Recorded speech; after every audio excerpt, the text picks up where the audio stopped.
Well, thank you. It's a pleasure to be back. And then we're going to start with the first part with perhaps some questions, some comments, some sharing. Jean already shared a little bit, but as you went back, as you already know, there is some in the website, there's some resources for you. You wanted to go more in depth in some of the pieces. But anyhow, so let's just start with some questions, comments about some of the concepts shared over the last week. Sometimes that's one of the pieces, like I'm one of those persons that I need to process. I usually don't have questions right away, but then as I go back and think about it, I say, oh my goodness, what is this? What does this mean? And so on. So I would like to start with that, offering that space. Feel free. And it's okay if there's none, but I wanted to make sure I provide some space.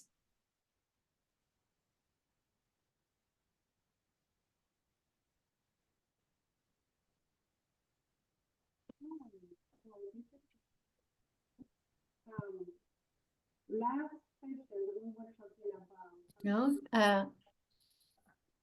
no questions, no comments. I hear something from Josephina, sister.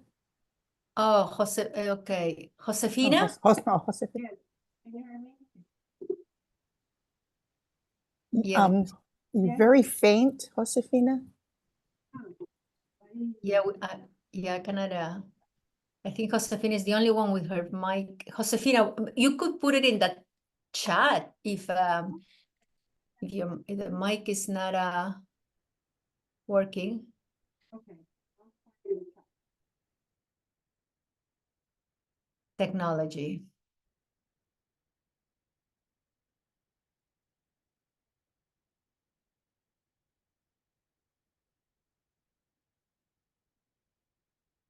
As Josefina is trying to put something in the chat, I think just a reminder. So last week we talked about very briefly a concept of culture, external culture, internal culture, acculturation, inculturation, and some examples of popular religiosity, popular Catholicism, and in our efforts to catechize and some parameters of internal culture, like how do we see hierarchy, collective and individualistic, genders, time and space, and so on. And just, all these areas are going to influence the people we're meeting with, So, and I think one of the pieces that I'm going to stress again is one of the first thing, in our efforts to be inclusive, one of the first things is that we need to do our own homework. What's my culture? What are my story? Where do I fit here in this? What am I comfortable, collected, individualistic, so on. And so that's the first piece, how we do our own homework. Okay, Josefina, I don't see anything. Anybody? So I'm not too sure if it's just checking the text. I'm going to start, and again, if any question comes up, any comments, we'll have space to continue the sharing. But I'm going to focus on continuing our sharing for the based on the concepts that we have shared last week. And let me just see. Sharing of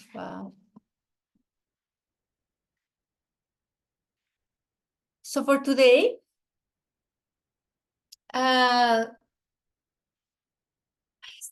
the goals for today are to help us articulate a vision of integration in our efforts to evangelize and catechize. And for that, I'm going to give you some context on what's going on in this area in the Catholic Church in the United States. Share some practical ways to include intercultural competence in our mission as catechists. and to become familiar with some cultural dynamics within shared parish.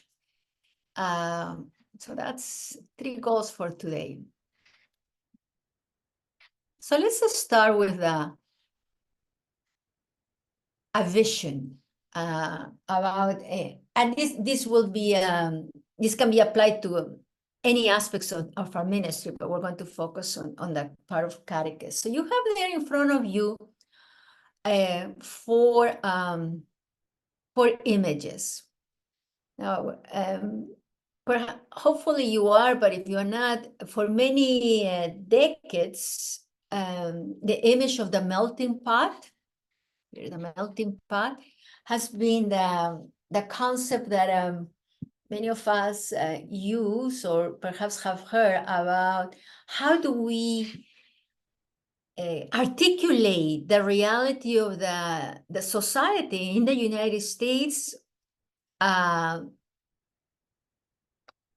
with an image? So for many, often we have heard the concept of the melting pot. The question I bring to you, how do you feel about that image of a melting pot? Do you believe it's still relevant today? I'm going to offer other images that offer not only from a faith perspective, but also from a sociological perspective that in the past decade have been are trying to illustrate how unity and diversity is being lived in the United States. So you have one that is a salad, a beautiful salad with many colors and so on. So in trying to imagine, in trying to make it concrete that we're living unity in diversity. Others have used the idea of a mosaic, where many colors, many pieces. If one piece is missing, of course, then that something is missing. We don't have the whole picture. And especially in the past 5 years, we're using another image of like, and this can take many forms. A stew, could be any kind. I think the picture there is a beef stew. Others have come up with an image of a chili bowl, and so on.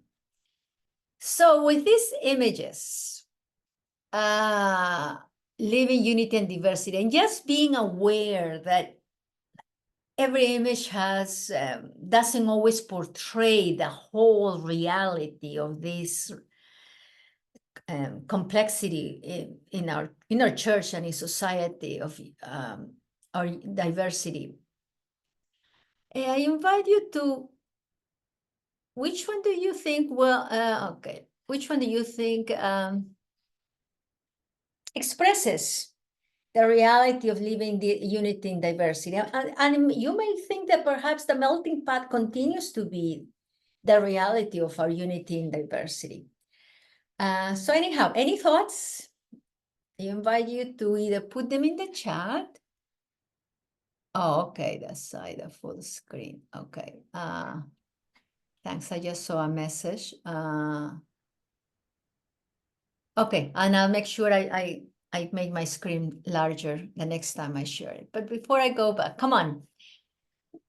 Any thoughts about which one do you think is it reflects our diversity? Yes?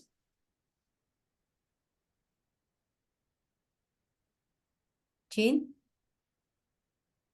You are mute. Yeah, thank you, sister. Those are great images.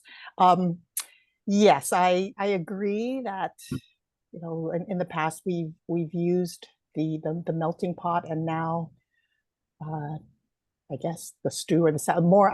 Being able to identify the richness and the uniqueness of each culture, and we're not just, as you mentioned last week, not just ethnicity, but also generationally, social and such.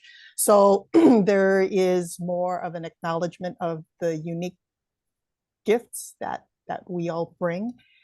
And, you know, on the other hand, the stew, sometimes in particularly in the political culture, it's like separate bowls, you know, as opposed to all in one pot. And so we as church really struggle with how can we continue to assist others to see that we are indeed all together, one nation under God, or, you know, one people of God. In contrast to, well, I'm the potatoes over here in this separate thing, and I'm the carrots over here, and the struggles that we face in wanting to understand that we all have our unique gifts and identities, yet this whole understanding of unification, who we are, you know, as Christians, you know, as baptized people together. I think that's a kind of a reality that we struggle with in ministry. Yes. And any other comments? I mean, you can raise your hand and just talk, or. And again, there's so many factors that we need to take in consideration about the unit in diversity, ethnicity, first generation, second generation, and so on. But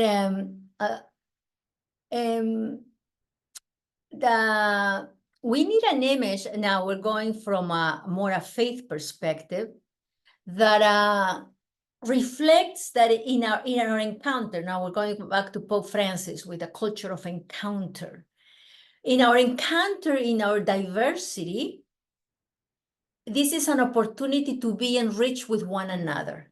I think last week I will share with you, because of my encounter and my sharing and my walking together with the Filipino community, I have been, Easter morning is different for me. Even if I don't go to the salubong, to that, even if I'm not present, there's something in me that has been changed forever, you know, in my spiritual journey.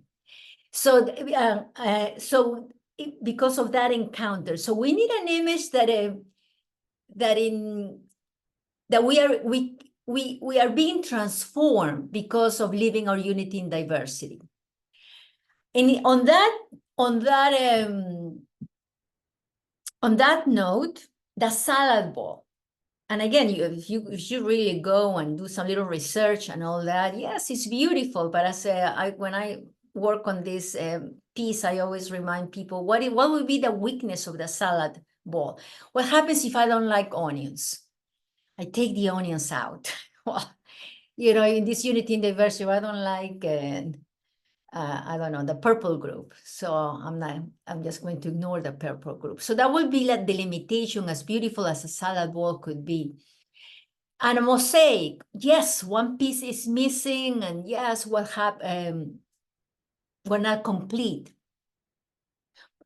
So, but in the mosaic, we are like close to one another, you know, like, yes, I'm a red, I'm next to the yellow, but we, in my opinion, how do we reflect this transformation, that we are encountering one another, we're engaging in life, we're engaging in dialogue.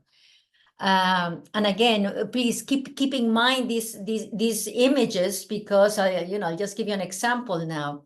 In the history, I'm going to focus now on Latino ministry, but I believe this is relevant for other ethnic groups. Oh yes, our parish is welcome, everybody's welcome. But what time is the mass for the Latinos? 3 p.m. Why? No, they better not be in the morning. So again, you know, where the image of each one needs to keep their own space. The melting pot, again, we need to take factors, perhaps first generation, second generation, as the generations get more years in the United States, maybe the melting pot it could be a relevant issue. But within the last, the new groups of immigrants, because of communication, technology, and so on, they have more opportunities to keep in touch with their cultures of origin. So in so many ways, the melting pot is not, it doesn't always portray the reality of what unity and diversity is now in the United States and in the Catholic Church. The image of the stew, I think Jean was talking a little bit about that, expressing. I'm not a cook, but I like to eat, and yes, I will say stews is one of my favorite meals. Because the carrots, the celery, the meat, the potatoes, and all that were cooked together.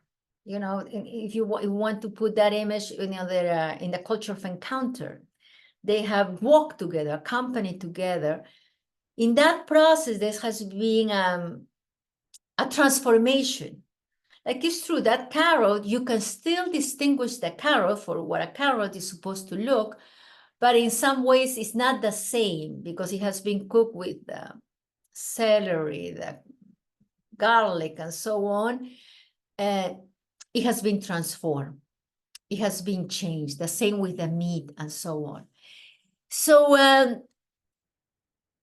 the ideal from a faith perspective, but I'm there to say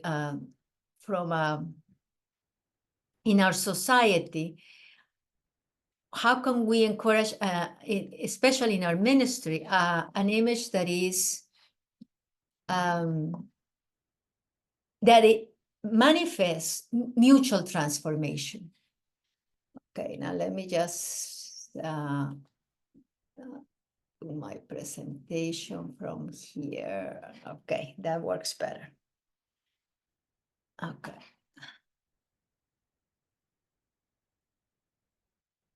So again, I leave you with that, with the question: if you could look back at your catechetical ministry, that is that perhaps you have more influence, but perhaps what is the vision of your parish? What does it look like? More, it's like, are we still working with a model of a melting pot? Perhaps is a salad or a mosaic, or perhaps in some areas we might be like a stew, but in other areas not quite yet, So I leave you with that. I think images can teach us a lot, but one of the first steps in our more practical, and in this today, I'm going to focus more on some practical steps that we can take to build intercultural competence in our catechetical ministry, is look at the vision of your parish, but then you look at the vision of your of the catechetical ministry, and what can we do in order to perhaps look a little more like at a stew in our efforts of transformation. So in our efforts to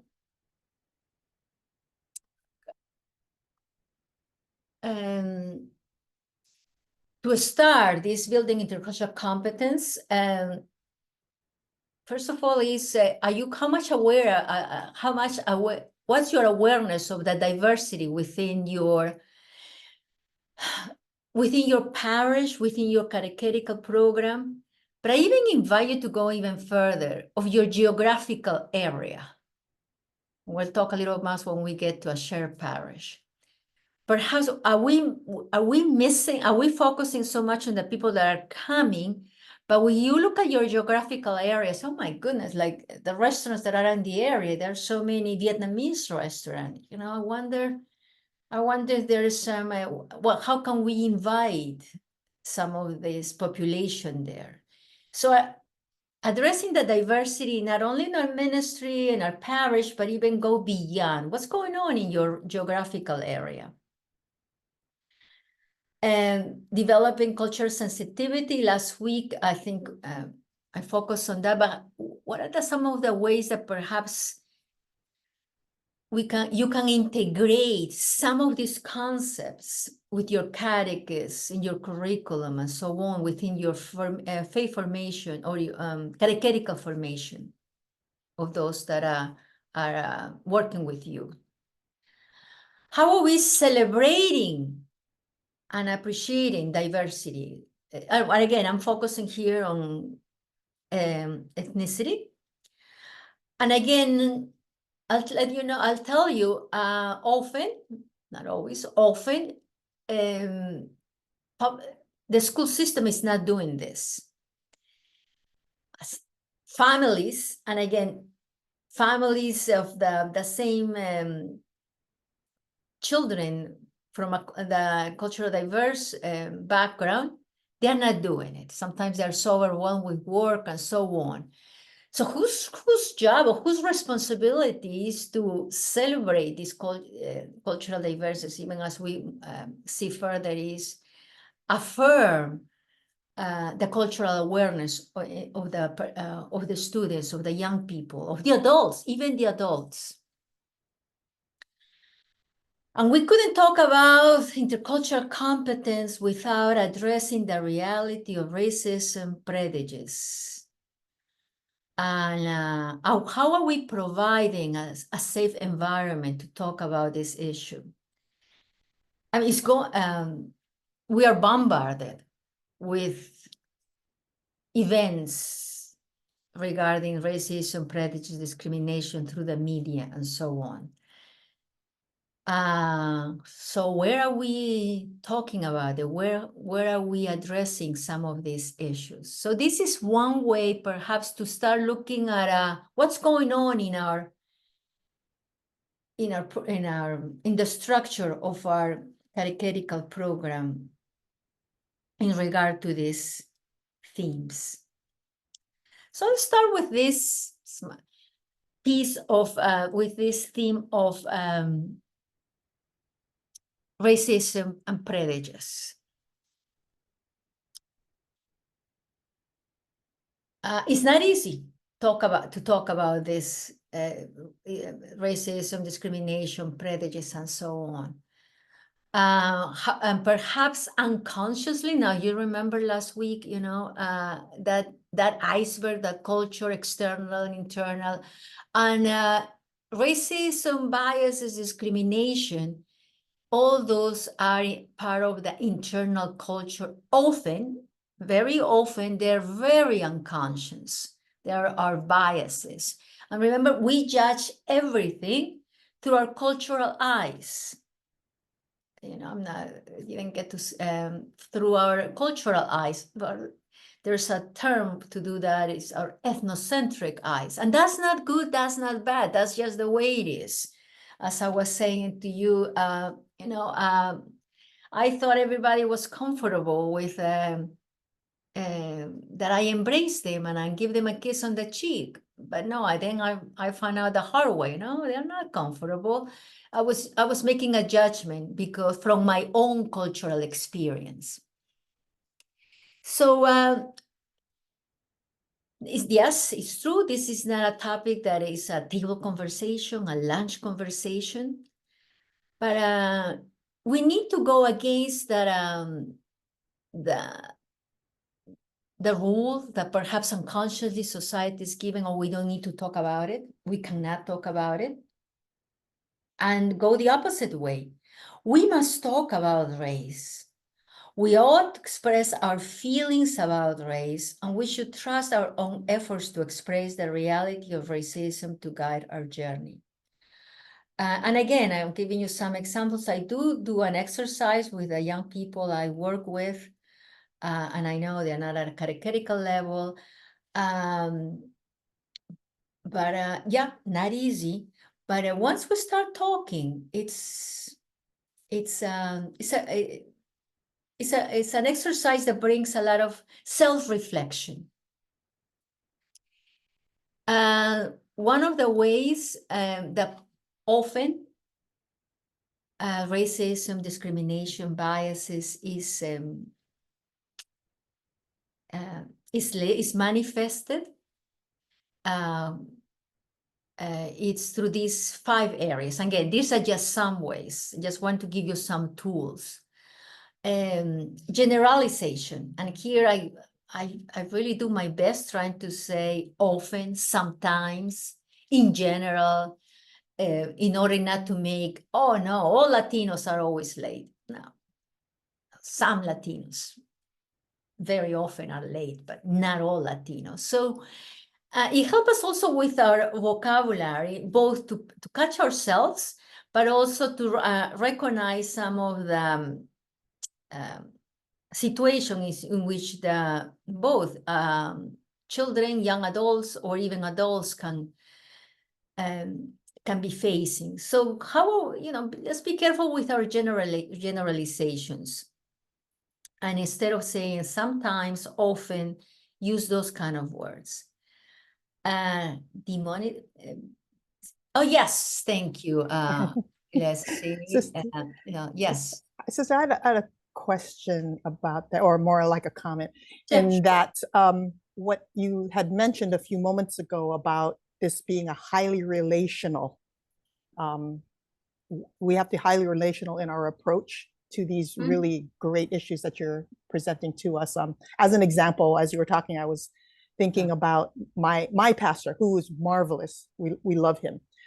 Yet he's an international priest. And so his languaging comes from his, I don't think he's ethnocentric in a broad sense, but the way he says, as an example. So we have a mass every, second Sunday where we have the children come around the altar and such. And so when he does the altar call, and he's saying, okay, mothers, it's okay to bring your children here. Or, he'll just make reference to certain roles, of the family. And so because I have a relationship with him, I am able to, after mass, to say, Father, can I have half an hour of your time later on this week, just to help walk you through what I observed, and then you take it or leave it. This is in a spirit of love. And so, that's one example of how I appreciate being approached as a catechetical leader. If I misstep, for someone to have the spirit of our Blessed Mother, help me understand the wisdom of what you just said, so that I can receive and be transformed in a way that makes, sense for us. So thank you for that. It's a very a good important example. point. And we're not going to touch that here, but our international priests and sisters, also that we have that situation is bringing a whole new flavor. And again, this is great. You are here because you want to get some tools, but often catechists or international priests, international sisters, even I am there. When I came in ministry, I didn't get a course like this. So all the mistakes that I did, how did I approach? Looking back. So now I believe that this, well, times have changed, and I think we have more opportunities now. Even as you know, a lot of these, some of these ideas and tools that I'm sharing, the Conference of United States Bishops in 2014 really put a whole process in order to engage in this kind of dialogue. So a lot of what I'm sharing comes from that. But yes, but yes, it's true. Relational, the great examples that you're doing. How do we do it one-to-one and so on? And we keep trying. We keep trying. That's, yeah. It's I am very much understand a lot of things are out of our control. I mean, we might be the catechetical leaders, but then we have all these people above us and so on. We keep trying and engaging in dialogue, and yes. But thank you. That's a great example. Anybody else? Go back and share. Here I am. Okay, so and sometimes make it, oh, they're bad people and so on. And again, it's I remember this is unconscious. I've been there. I say, oh my gosh, I find myself, I see somebody coming on the opposite, on the same side of the street that I am, and I change streets. I catch myself doing that because what? I'm afraid of the unknown. I have my own ideas. So again, recognize that. But at the same time, then we have, and I've been there, being patronized, like seeing the other, like the Hispano, the other culture, and again, I'm focusing on an ethnicity, but we can apply this to age, gender, and so on. Helpless, you need my help, and so on. The fact that we might see leadership different, the fact that we might see the way we learn in a different way, the way we like I was last week, I gave the example when I was doing that pilgrimage, I was using a strategy that I was more comfortable with, but the leaders of these groups taught me another one. Which one is better? Which one is worse? Well, the one that is the better is the one that works. So again, it's not that my way is better, but what works for them. So how do we empower, trivializing differences? And I've heard this one a lot, believe it or not, especially in the context of our Catholic Church or our faith communities. Well, everybody's a son or daughter of God, of course, so everybody's a Christian. Of course we are. But at the same time, yes, we're united by our faith, but we may relate to God in different ways. We might express our praise in a different way, the way we relate to one another. So saying that I am colorblind, that I don't see color, that everybody's the same, is one way that we trivialize differences. Some of us, like put my example. I mean, as an example, every day I go out to the world and I go to as a professor at a university. I am very much aware that I am seen by the color of my skin, by my height. I'm not very tall. I'm on the short side spectrum. So, most of the times I'm looking at people high. So I'm aware of that at this point in my life, not only because I've done all these workshops and courses, but the beauty of experience. So imagine a young person, he or she or they are facing the world with the way they look, with the way they speak. So no, we cannot be colorblind, especially in this aspect of that we're trying to talk about this issue, the reality of racism, discrimination, and stereotypes. Let's be aware of the stereotypes that are out there, and again, all this is unconscious, very unconscious, and even like sometimes some of us may think stereotypes. There's some positive stereotypes, like, oh, all Asian students are good in sciences, they're good in math. It's still a stereotype. So again, there are no stereotypes that are negative or positive. There still is a stereotype.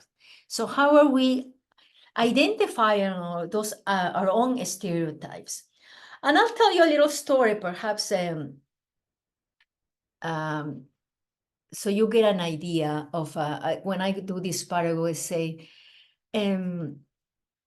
who's telling the story? Who's telling the story? And because that's the way these areas of discrimination are part of our internal culture. So as you know, I'm Peruvian. I grew up in Peru, and give you an example of how this plays in our lives. Peru and Chile are neighbors that got in many wars. And but I learned history from my teachers who use books that Peruvian historians wrote. So how do you think we learn those stories? And by the way, all these wars, except for very few ones, Chile won the wars. You know, they took our land, they killed our heroes, and so on. So I keep hearing that story for for years, elementary school, high schools.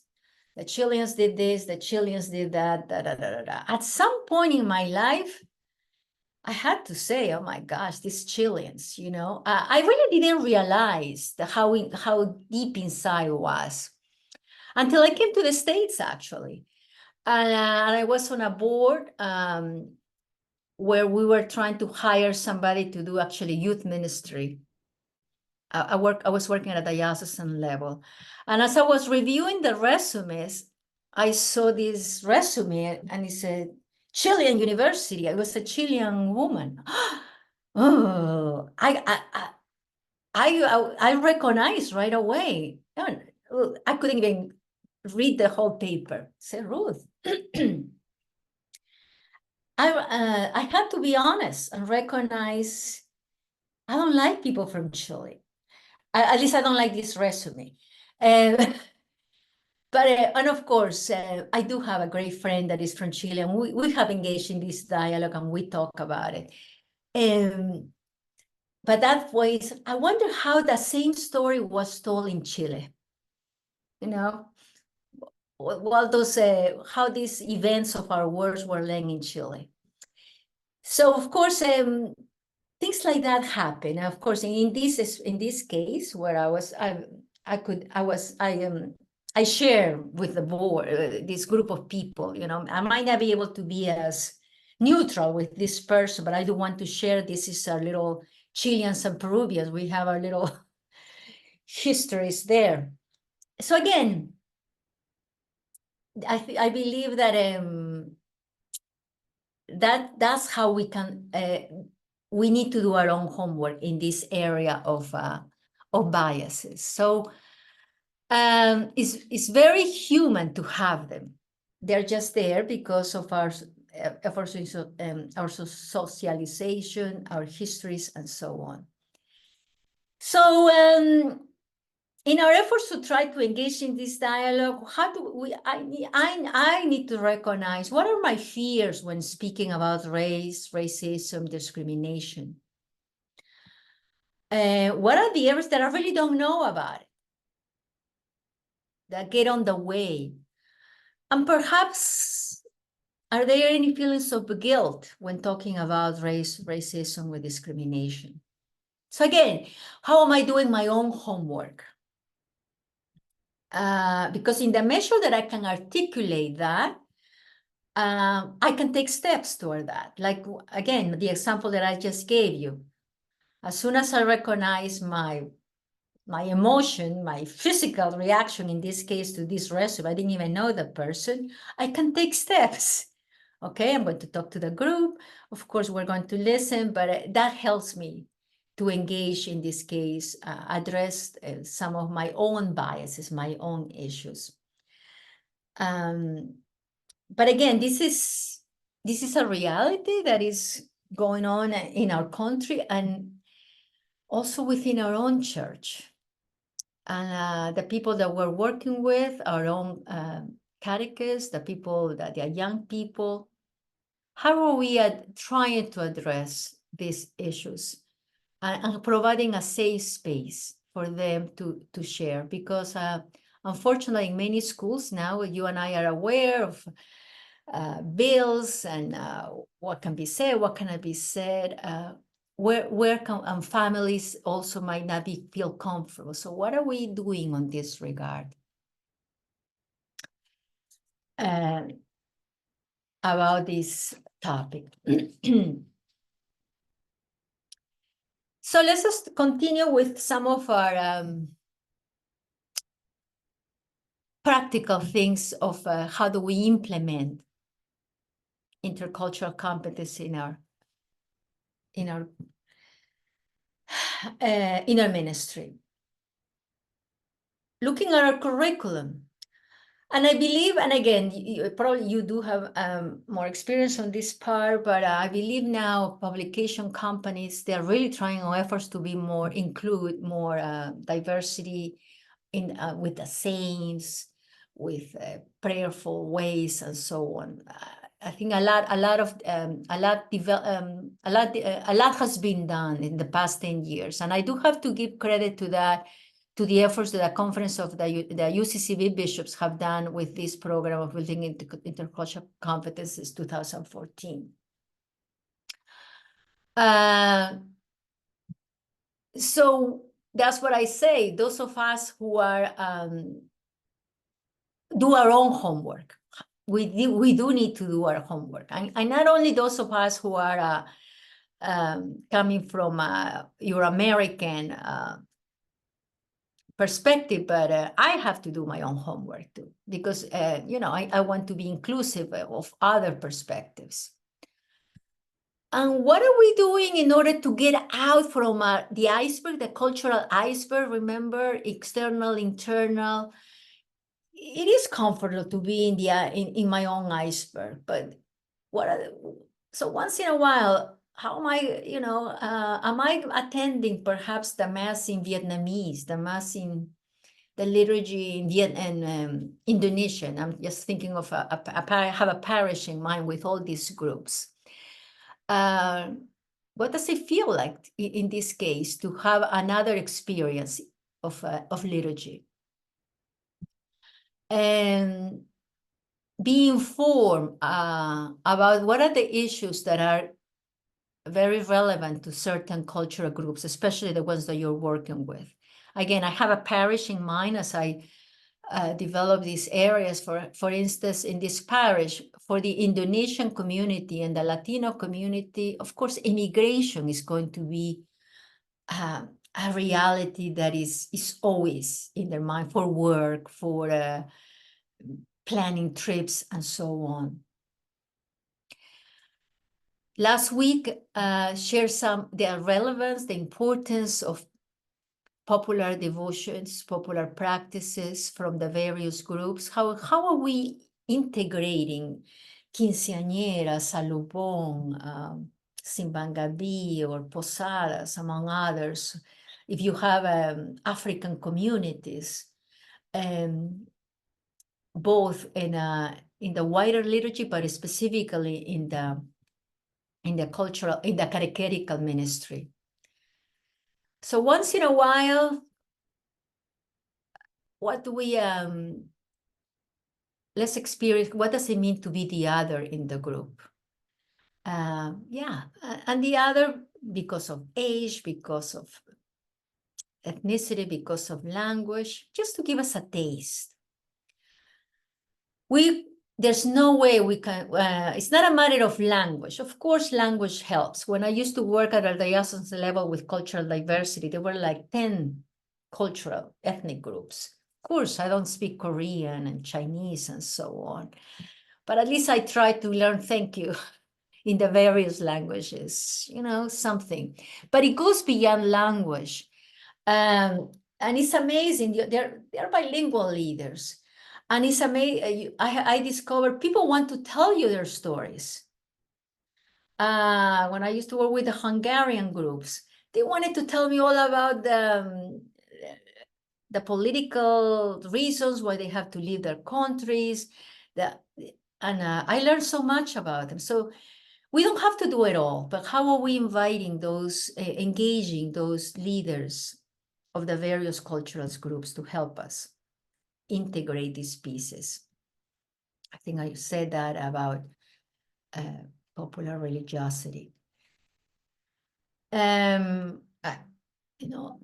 Yes, we need, as in our efforts to build intercultural competence, we need attitude, but you are here, that speaks a lot. There's curiosity, patience, sense of humor, because I still make mistakes. I need to laugh at myself.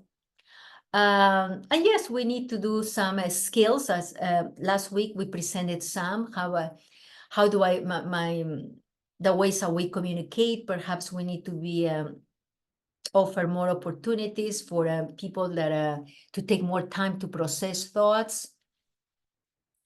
And knowledge, so at some point, yes, if I have a group, Latinos, in my experience, we put all Latinos in one group, but are we aware that each Mexican, Peruvians, Salvadorians, there are 3 different cultures, but here in the United States, they're Latinos. And yes, it's true, there are a lot of factors, there are a lot of characteristics that are very common, but at the same time, they are very different. And keep doing, self-awareness.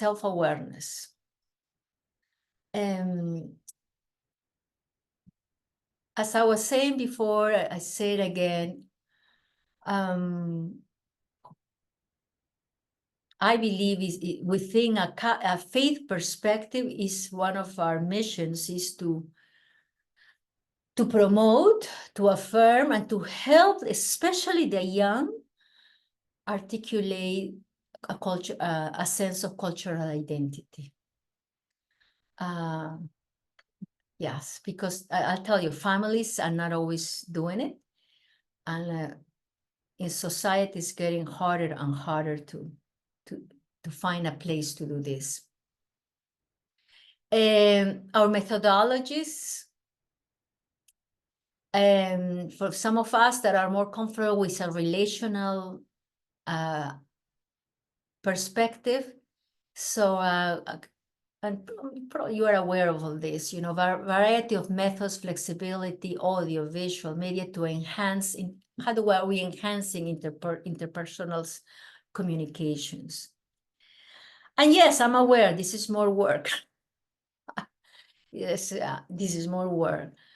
But again, maybe it's an opportunity to invite someone else to come and, to engage, to have a presenter, a speaker.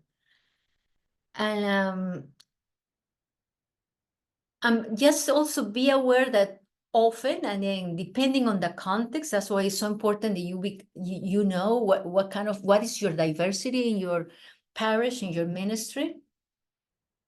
What I have found is that often parents or adults are not aware of these dynamics either. And again, it depends on the level of education, their work, economics. There's so many factors. For this, on this regard, I remember I was, so you get an idea.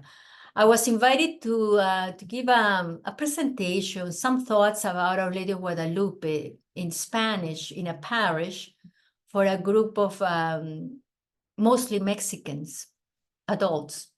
Here I am. Of course, I did a research, talk maybe for an hour or so.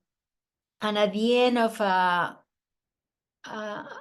woman, an adult woman comes and says, I know, throughout as I was giving the presentation, I shared with the group that I have never been in Mexico at the Shrine of Guadalupe, which was true at that time. I never been, but maybe someday I'll have but I have read a lot, and here I am sharing what I have, but I have not had the experience of being at the Shrine of Guadalupe. A woman almost in tears at the end, when everything has finished, has said, I didn't know everything that you have shared with us. I've been at the shrine so many times, but I didn't know about all this, about the encounter of Guadalupe and Juan Diego.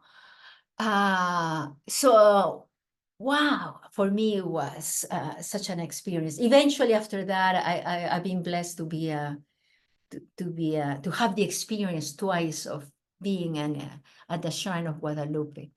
So again, this may not make assumptions, but because somebody's from Mexico, or the person knows about Guadalupe, or because somebody's from Vietnam, the person will know Our Lady of Lava. She or he might know about the devotion, but what's what are the implications? What is the impact in the culture? But again, just and the only way to find out is engaging in dialogue and asking questions, and not making the assumptions. And as we just some approaches from an individualistic perspective and collective perspective regarding learning, again, it's not that black and white, but so these are just some recommendations, some of us from, and again, as I said, often most, the collective perspective can be found in mostly African, Asian, Latinos, and more an individualist perspective from more European, United States perspective. So relation is going to really be the umbrella for those of us that are more, that are I may be more comfortable with a collective perspective. So doing things together, or not being as conscious of the time, images, symbols. How are we, again, just offering a variety of methodology, learning styles that we can do in our catechetical efforts.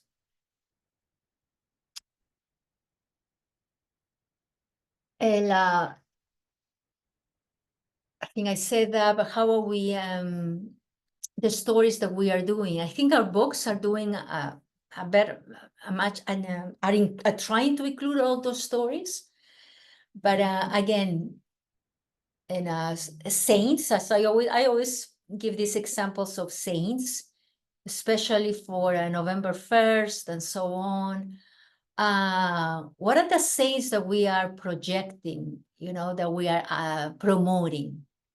And again, I know it's more work for us, but again, in this era of technology, even AI can help us with that. San Lorenzo, are we aware, the impact of San Lorenzo, a young man, how are we promoting his life in our stories, in our examples, in our efforts of catechetical efforts? How are we avoiding stereotypes, as Jean was talking, men and women? How are we including stories about different cultures? Native American, Indigenous. Are we aware with those of you that perhaps are working with Indigenous people from Latin America now? That's a whole, especially from Central America. They don't, where Spanish is their second language. Yes, it's more work, but also at the same time, we have tools now, besides the people, the books that are trying to include all this, not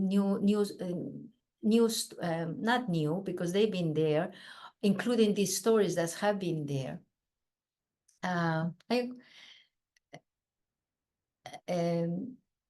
We can work on themes, somebody perhaps works on some of the Asian saints, somebody works on the Latinos, somebody works on the Nigerians, somebody works on the African Americans. But again, looking at what are the stories that we are promoting. I'm just going to highlight some of the pieces here as our time moves forward. Oh yes, go ahead, Jean. Go.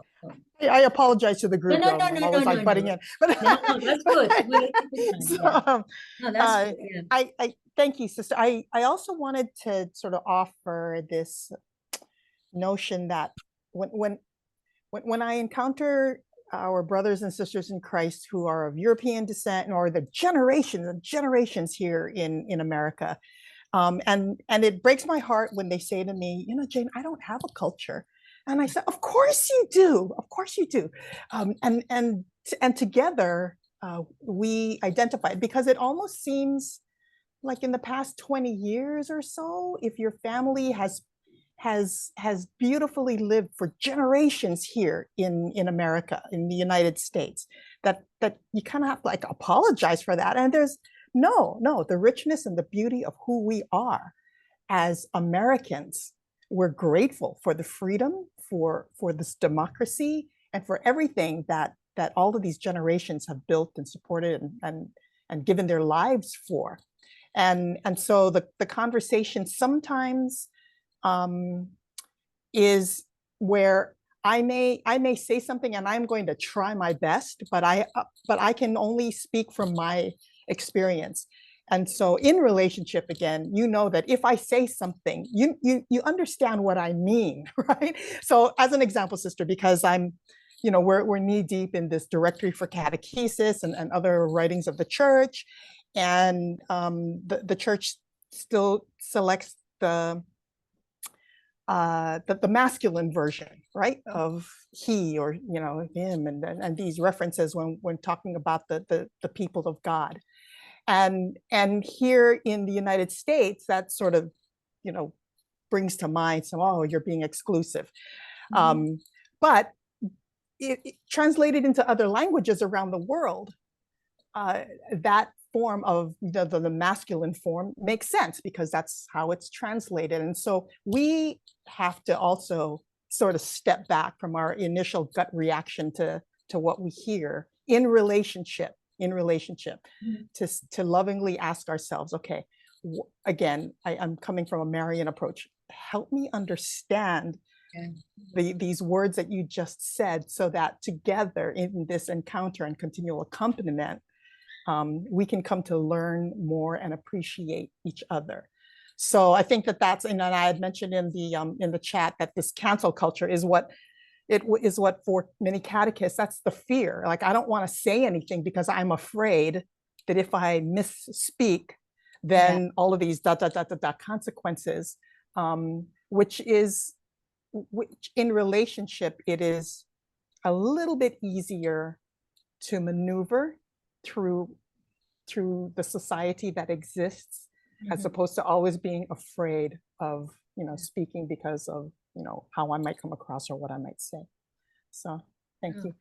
No, thank you. And two things. I'll just start with the last one, the fears. And I think you remember I had that exercise, fear, ignorance, guilt, and you mentioned it.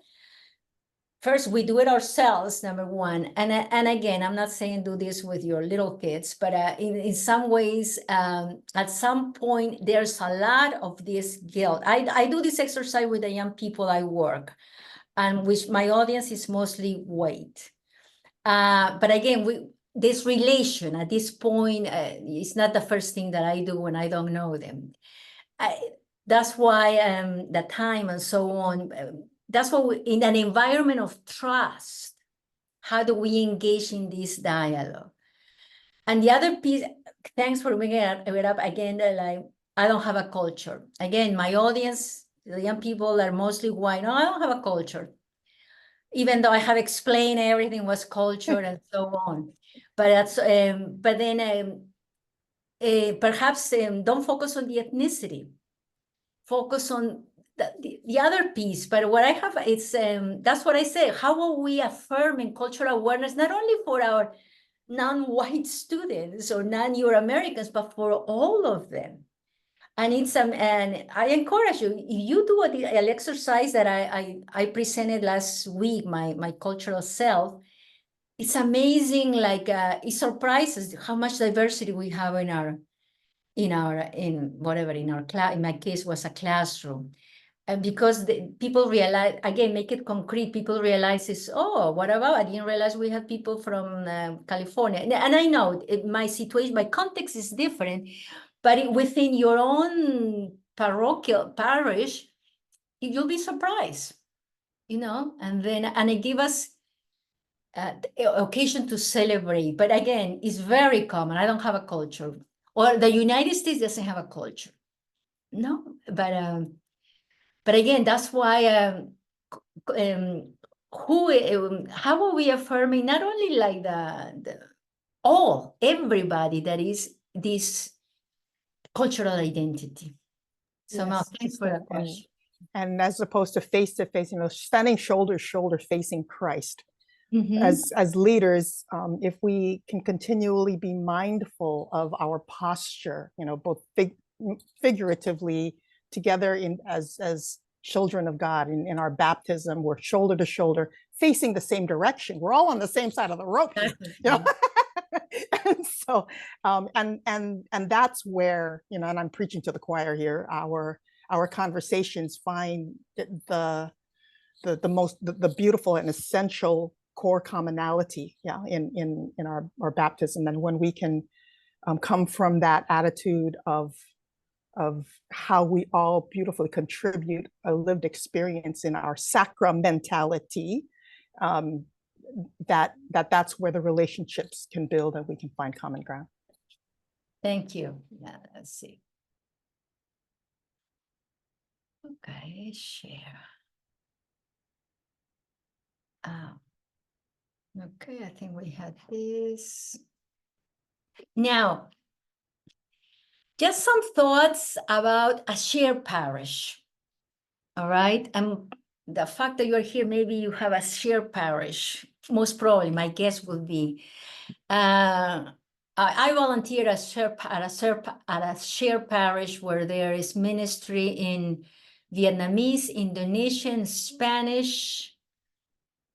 I think those are the 3 languages, but they're also in English. There's ministry for the Filipino community and the African American communities.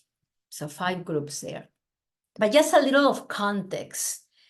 At some point, and just to give us context, the Americanized parish, that would be the parish in, yes, you're welcome, but you have to, you just have to do the things the way we do it. That's it, So we're not going to really, you're welcome in our terms, let's put it that way. Then we have the personal parishes. And these are the parishes that, again, wherever you are, the context, as I said, I'm in Pennsylvania, in the northeastern area. There are parishes that perhaps in the 1900s, the Italians will come, they came with their priests, and then we have an Italian parish, and then we had the German parish, the Irish parish, the Polish parish, where almost everything was done in this case, in Italian and Polish for many years, and even to the point, as I've heard of, again, at least in this part of the United States, that only Polish student, you had to be proved that you have your Polish background in order to go to the Polish parish and so on. Right now, we don't have a lot of the personal parishes. Most dioceses are not as comfortable with this, even though they are still, in some situations, perhaps the best pastoral approach is to have a personal parish with some specific groups. But from a more pastoral perspective, we have this integrated parish or a shared parish where more than one language, where ministries presented in more than one language for the various groups. All right, so that would be a shared parish. That's the term the Conference of Bishops has brought up, a shared parish. So that it means that perhaps not only liturgies, but how do we do faith formation? How do we do catechesis and so on? And so yes, and the big it's a great opportunity to live like a stew, to encounter, but of course it's going to have a lot of challenges for us. And one of the big challenges will be space, especially if you don't have an empty building or a pastoral center. It's one of those big challenges. But before we get into that, I want to, again, this is from the Conference of Bishops. In our efforts to live this unity and diversity, especially in a shared parish, where you have more than one group, there are three movements. And in my experience, sometimes when I've been at shared parishes, most of us, especially the leaders, we skip. We just go to, this is our parish, and especially on the area of finances. Everybody needs to contribute, which is true, but let's start first with a perspective of hospitality, of Catholic identity. When we're working with various groups, 2 or more, I am not, first I need to feel like hospitality. This and Catholic means universal, everybody's welcome. Well, of course, we say that, but how are we practicing that sense that everybody is welcome? Are we welcoming the minority groups sometimes on the terms of an Americanizing Paris? Yes, you are welcome, but this is the way we do things. So we need to start from this, and by Catholic identity, I'm going to focus on the piece of welcoming and hospitality. Yes, everybody is welcome in our call to be universal, but how are we offering you, like, are you a guest, or are you part of are you really one of us? So before we get to this piece of ownership, we need to work on this piece of belonging also. So yes, you are welcome. We will provide some of us, and I think, just so you get an idea, some of us, that's what that come from a minority, from I'm going to say a Latino group, sometimes perhaps an Asians. We may have issues of self-esteem. I'm going to talk about myself. I am very aware of my accent. Well, at this point of my life, I'm confident, and I know I speak with an accent. But can we welcome the other, whoever is the other, and offer them a space so when it's time to encounter the whole diversity, they do it from a position of strength. From a position of strength, especially when you are working in a shared parish. So that's why in a shared parish, usually we might celebrate, of course, we celebrate Easter, Saturday Vigil with one intercultural liturgy, multilingual liturgy.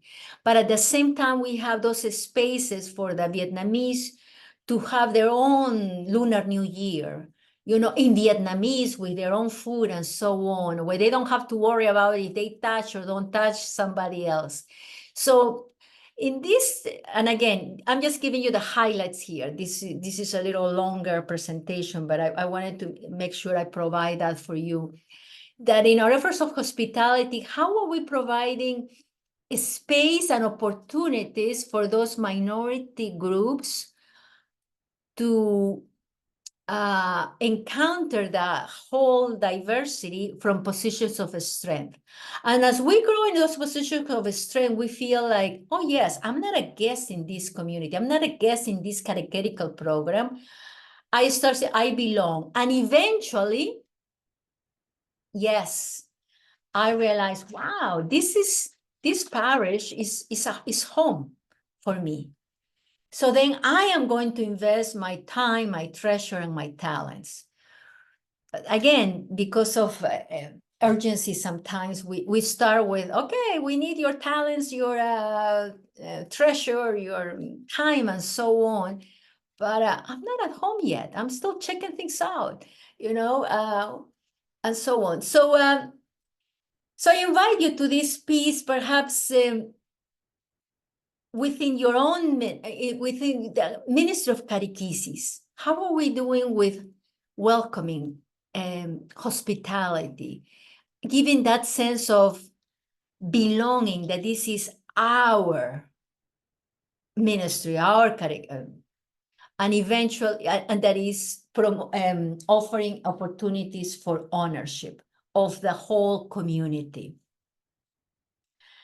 In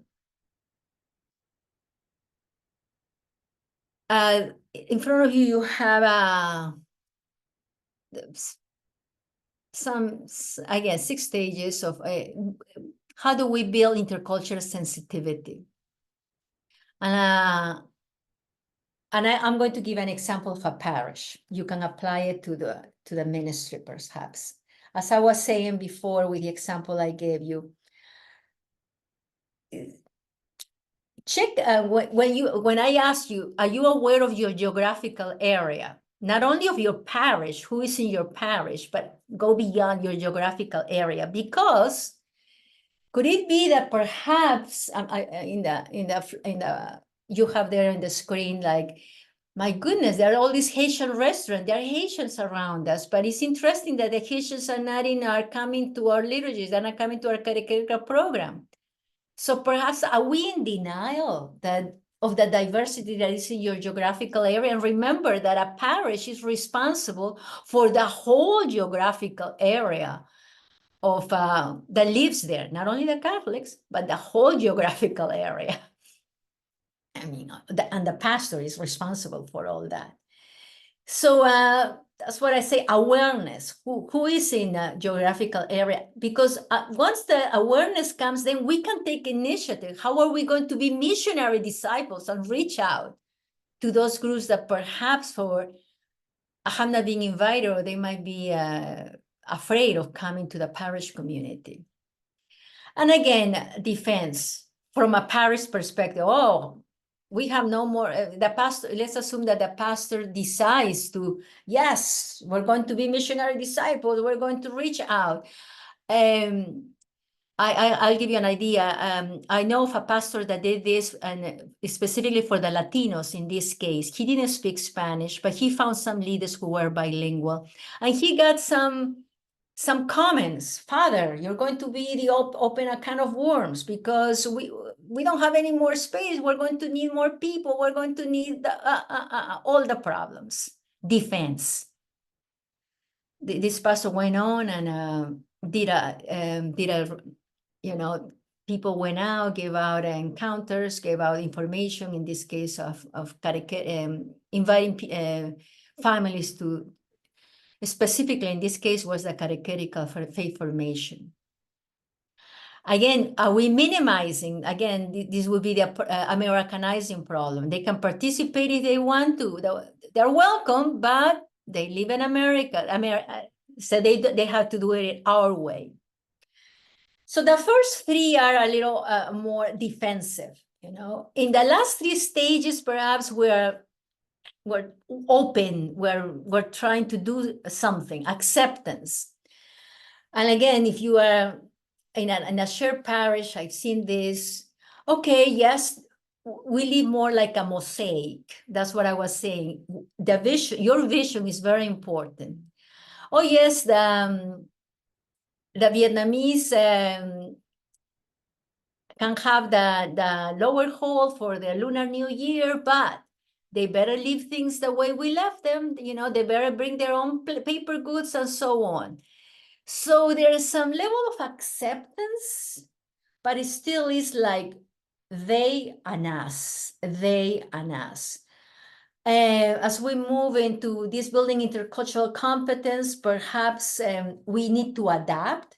Perhaps now our later, I'm going to say our Christmas mass, and in the evening, perhaps we may have some readings, maybe in Indonesian, maybe some music in Spanish. How do we adapt? So as you see, that state of integration, that's 2. If I want to go back to those images, takes time. And I'm not saying that all through these, especially these last 3 stages, there's not a sense of ownership. The sense of ownership is building. but on the measure that is more working together, and especially at the level of leadership, like who is at the table of decision making.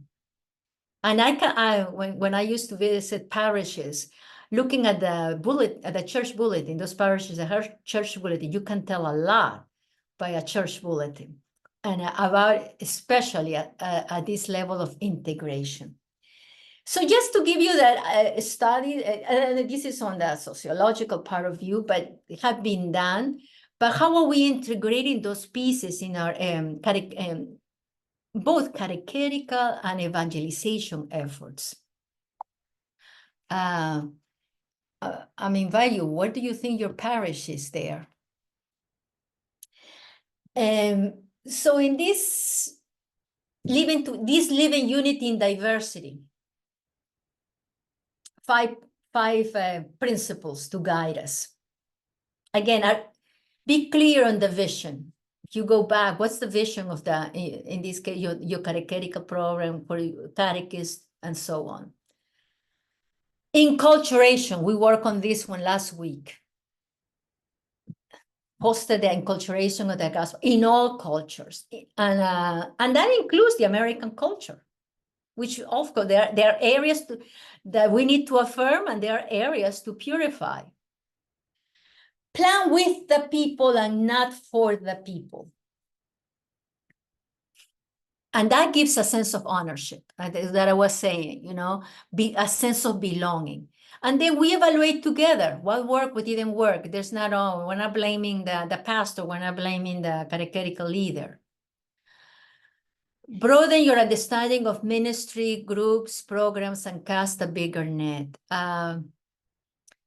Look at your diocesan resources, what is being offered there, and again, we have NCCL now, what's being offered. We have resources in the website. You're not alone. Empower people from different cultures. They might have different styles of leadership. Like I told you this little story about my trip, my pilgrimage to the shrine. So how will we engage them? And perhaps they might have the qualities, they might have the credentials. Again, perhaps how are we providing those tools that they might need in order to flourish? So what's just trying to wrap up here, so we have little time for questions.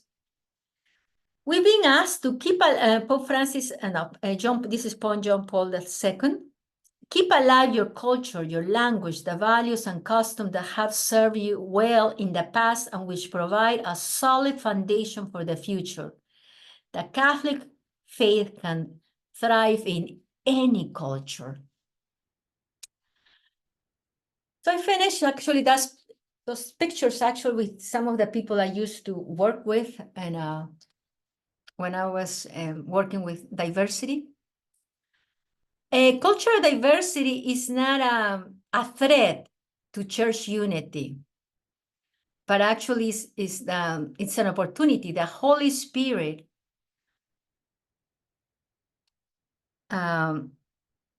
unity, the Holy Spirit, and by the let's see, I cannot. The Holy Spirit, sent by the Father and the Son, transforms our hearts and enables us to enter into the perfect communion of the Blessed Trinity, where all things find their unity, joy of the gospel. I'm going to stop sharing. Oops. Let's see. Are you still there? Yes. Okay, I'm going to stop sharing, and we still have some minutes. Questions, comments, and Ainea, you have more in the I have shared a lot of the resources, the manual that the Conference of Bishops work in order to help us implement this intercultural competence within our parishes is available for you also in the NCCL webpage. But here, let's just, I'm not taking the perspective of time as rubber, but time is marches on. Any comments, questions that you may have? I am.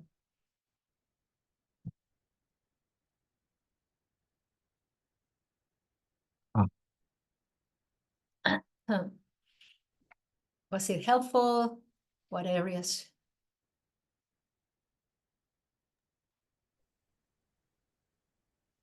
Sister, I was just wondering, in your, rich experience, where would you say you find a great element of hope for us as church regarding, intercultural relationships?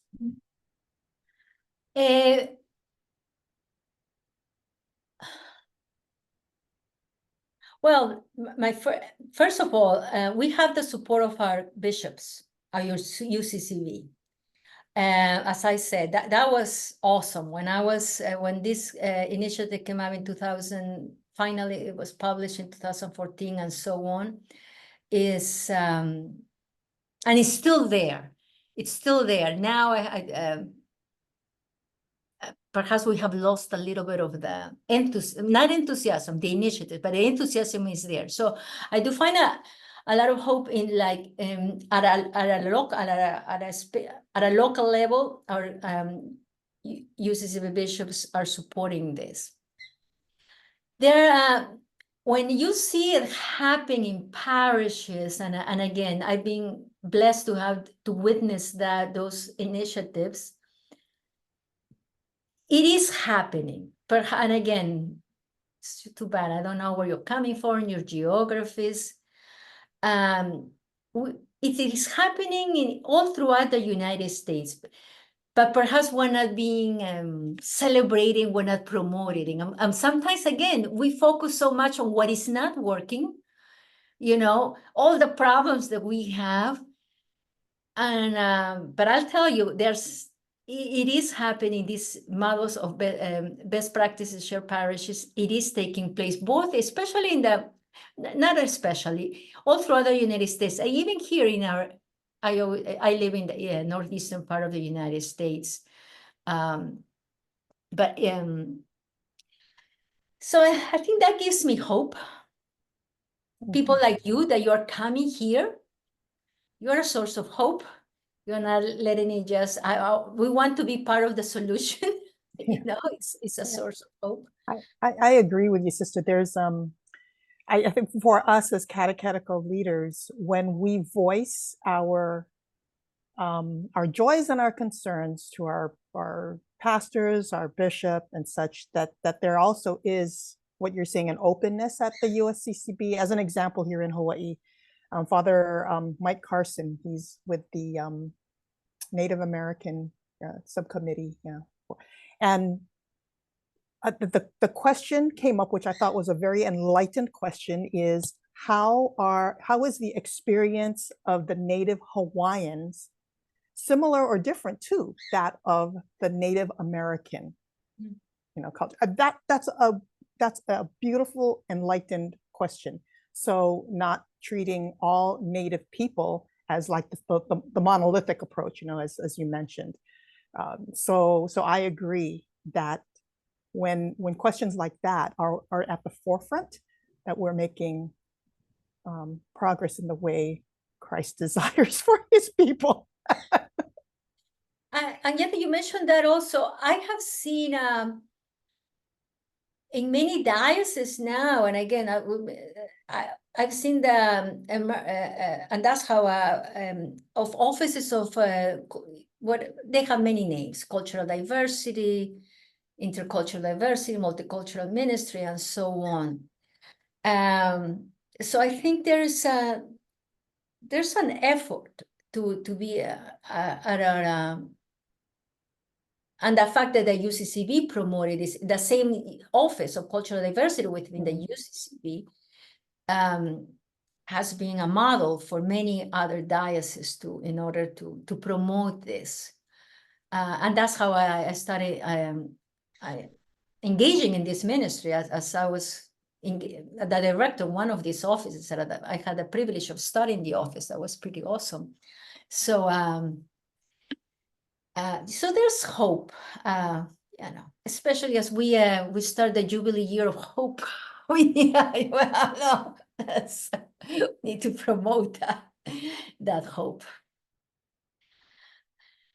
Let me just check the chat in case there's any questions. Let me see. Oh, yes. Okay. Last week, we talked about ways to share our culture. I'm originally from Mexico. And I started 3 years ago to set up the Dia de los Muertos. I explained this is a celebration. Just make sure that you're checking the chat for some comments. But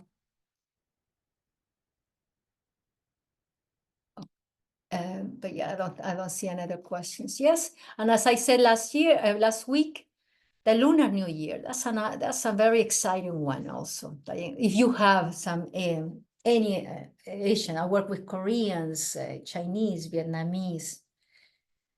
It's one of my favorite ones. Well, I want to make sure. Has been my pleasure, my joy to be with you.